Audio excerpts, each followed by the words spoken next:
Hello aspirants, स्वागत है आप सबका Murari Lal GS research centre पे। तो एस्पिरेंट्स बताइए, आप सबकी तैयारी कैसी चल रही है। आई होप आप सबकी तैयारी बहुत अच्छे से चल रही है। अगर आप किसी भी कम्पिटिटिव एग्जाम्स की तैयारी कर रहे हैं, स्पेसिफिकली अगर एसएससी एग्जाम्स की तैयारी कर रहे हैं, तो आपको इस टॉपिक का रेलेवेंस एंड इम्पोर्टेंस बहुत अच्छे से पता होगा। We have already given you set number 1 to 12 on the basis of this topic synonym and antonyms. हम लोगों ने ऑलरेडी आपको इडियम्स की भी प्रैक्टिस करानी स्टार्ट कर चुके हैं हम लोग। तो आज हम लोग उसी क्रम को जारी रखते हुए synonym and antonyms set number 12 के साथ रेडी है प्रैक्टिस करने के लिए। तो चलिए without wasting our time let us start begin our practice. अगर आप Murari Lal GS research centre YouTube channel पर नए हैं तो चैनल को ज़रूर सब्सक्राइब करिए। Okay, to get videos on time please hit bell icon.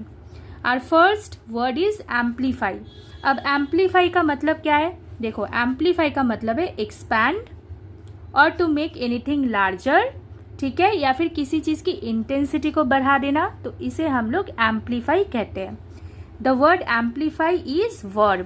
Okay, clear? Verb की तरह काम करती है ये word amplify. Note, I have told about amplify. I haven't told about amplification. ठीक है, amplify verb. अब देखो, amplify का मतलब जब हम लोगों ने समझ लिया तो इसके सिनोनिम मतलब सिमिलर वर्ड्स को भी देख लेते हैं। ओके, और साथ ही साथ हम लोग देखेंगे इसके ऑपोजिट वर्ड्स को, ठीक है, मतलब एंटोनिम्स को भी देख लेंगे। तो और फर्स्ट सिमिलर वर्ड और सिनोनिम इज एक्सीलरेट। ठीक है, एक्सीलरेट मतलब किसी चीज़ को इंक्रीज करना। अगर मोटे मोटे तरीके से अगर एक्सीलरेट का मतलब हम लोग याद करना चाहे एम्पलीफाई से जुड़ा हुआ, तो वो होगा इंक्रीज। ठीक है, तो उस डिक्रीज। ओके, डिक्रीज इसका एंटोनिम बन सकता है। क्लियर? आपको समझ में आ रही है? अच्छा, नेक्स्ट है आपका वर्ड एक्सपैंड। ठीक है, एक्सपैंड मतलब क्या? एक्सपैंड मतलब भी किसी चीज़ को इंक्रीज करना। तो एक्सपैंड का फिर एंटोनिम मतलब ऑपोजिट वर्ड क्या बनेगा? रिड्यूस। ठीक है, clear? Next is augment. Okay, augment मतलब भी बढ़ाना, तो इसको घटा देंगे तो हो जाएगा लेसन। लेस से बन रहा है लेसन, याद रखिएगा, लेस प्लस EN तो बन जाएगा lesson. I hope this is absolutely clear to you. अगर और भी क्लैरिटी चाहिए तो देखते हैं एग्जाम्पल्स को। Do not amplify an argument with your friend on unnecessary things. ठीक है, बात तो बिल्कुल सही है। कोई भी बातें जो अननेसेसरी हो, मतलब जो दरकारी नहीं है उस चीज में भिड़ने की, ठीक है, तो उस बात पे आप आर्ग्यूमेंट क्यों कीजिएगा? अगर आप आर्ग्यूमेंट करेंगे तो आर्ग्यूमेंट क्या होगा? एम्पलीफाइड होगा, बढ़ेगा। ठीक है, सो डू नॉट एम्पलीफाई मतलब आपको बोला जा रहा है कि बात को मत बढ़ाओ। ठीक है, जो भी अननेसेसरी बात पे चर्चा हो रही है उसके बढ़ाना ही ना बढ़ाना ही समझदारी वाली बात होती है। क्लियर? आई होप आपको बहुत अच्छे से एम्पलीफाई का मतलब समझ में आ गया है। अगर समझ में आया है ना तो लाइक करो। आपकी लाइक हम तक ज़रूर पहुंचती है, हम लोग समझ पाते हैं कि आप लाइक कर रहे हो कि नहीं कर रहे हो। शेयर करो अपने दोस्तों यारों के साथ ताकि उनको भी सीखने का मौका मिले। ओके, चैनल पे नए हो तो सब्सक्राइब कर देना। Next word is condemn. ठीक है, our next word is condemn. अब देखो, ये भी एक वर्ड है, मतलब कंडेम जो ये वर्ड है इसको हम लोग वर्ब के तरीके से यूज कर सकते हैं।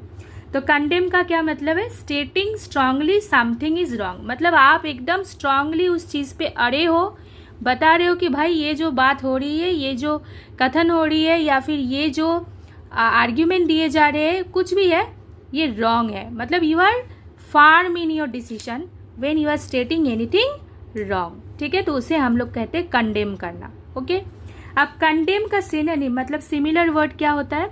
एक होता है क्रिटिसाइज। ठीक है, अब क्रिटिसाइज का एंटोनिम हम लोग देख लेते हैं। जब आप किसी चीज को प्रशंसा कर रहे हैं तो वो हो जाएगा प्रेज। तो क्रिटिसाइज मतलब आप आलोचना कर रहे हैं किसी चीज का, लेकिन जब आप प्रेज कर रहे हैं मतलब आप प्रशंसा कर रहे हैं तो वो हो जाएगा क्रिटिसाइज का ऑपोजिट मतलब antonym. Clear? Criticise, praise, next is condemn से जुड़ा हुआ ब्लेम, ठीक है। अब इसका एंटोनिम क्या बनेगा फिर? एडमायर, ठीक है, clear. Next is reprehend. Reprehend का मतलब क्या है पता है? चलो अच्छे से समझो। फाइंडिंग फॉल्ट, मैं यही चीज तो आपको कराना चाहती हूँ कि कोई भी डिफिकल्ट, ठीक है, कोई भी डिफिकल्ट कठिन वर्ड हो उसको इतने इजी तरीके से मैं आपको समझाना चाहती हूँ कि आप भूलो मत, ठीक है, ओके। अब हम लोगों की आदत होती है ना, हम लोग किसी किसी में फॉल्ट ढूंढते रहते हैं। फॉल्ट होना और फॉल्ट ढूंढना अलग बात होती है, ठीक है। तो रेप्रीहेंड करना उसे कहते हैं, ओके, फाइंडिंग फॉल्ट। अब जब आप फॉल्ट नहीं ढूंढ रहे हो किसी चीज को, मतलब अपना समर्थन दे रहे हो, तो वो हो गया अप्रूव, ठीक है। अब चलो कंडेम का एक एग्जाम्पल देख लेते हैं, क्योंकि एग्जाम्पल से हम लोग बहुत दिनों तक उस चीज को याद रख पाते हैं ना, या फिर वैसा कुछ सिचुएशन आता है ना तो वो एग्जाम्पल याद आ जाता है, ओके।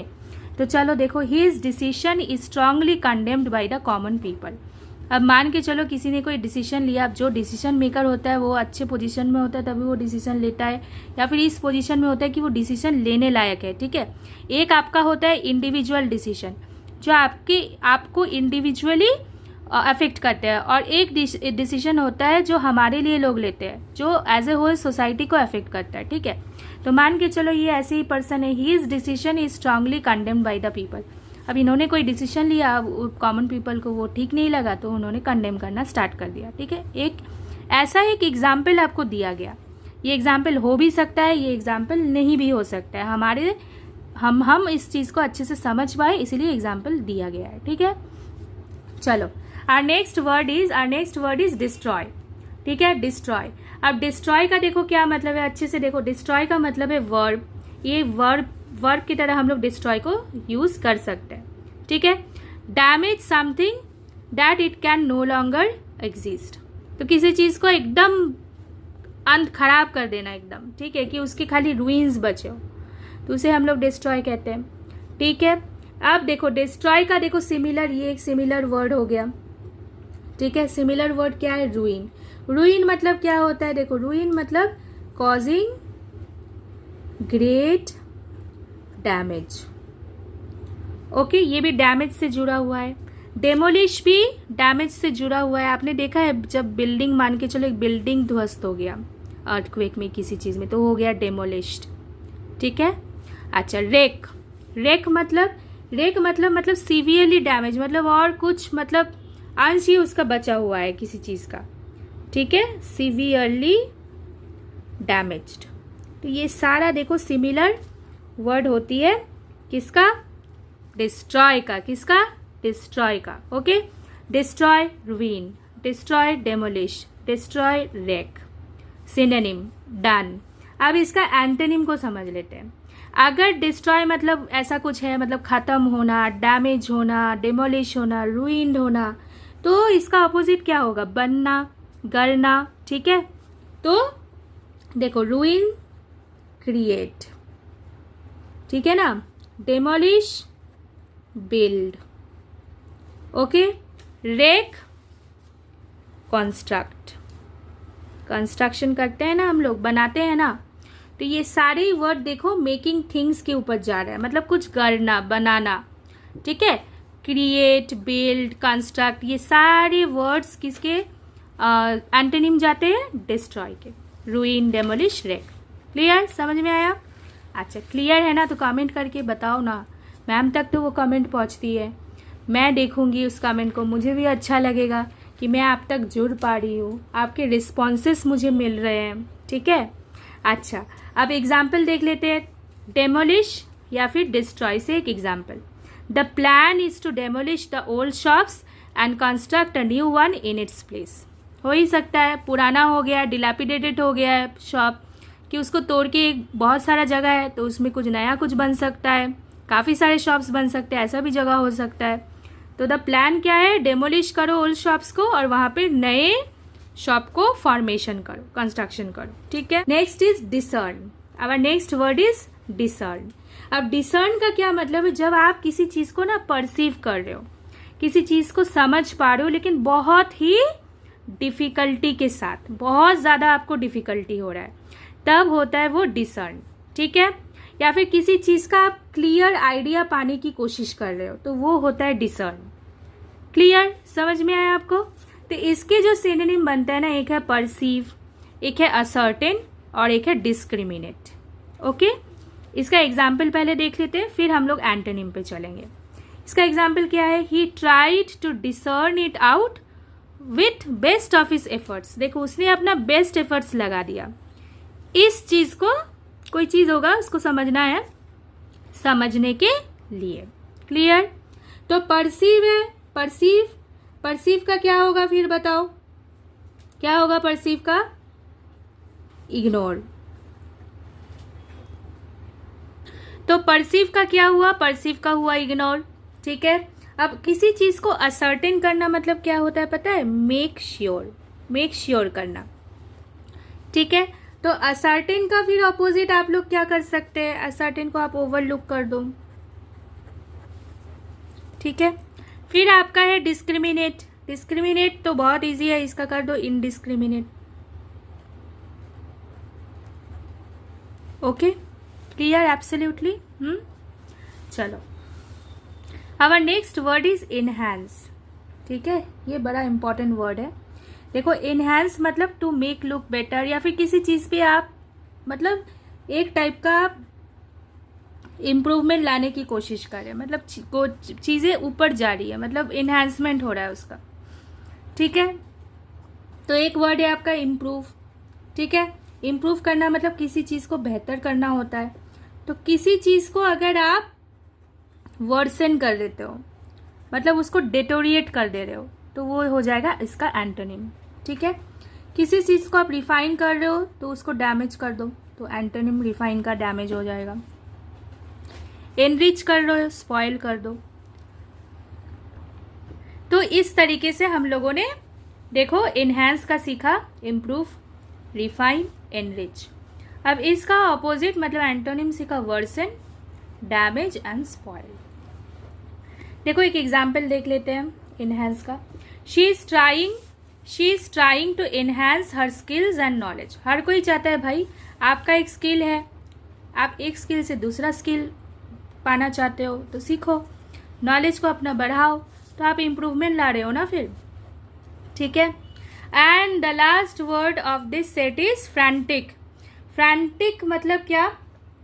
जब आप बहुत ज़्यादा वरीड हो जा रहे हो, ठीक है, मतलब आप इमोशनली खुद को कंट्रोल नहीं कर पा रहे हो, तो इसे हम लोग फ्रैंटिक कहते हैं।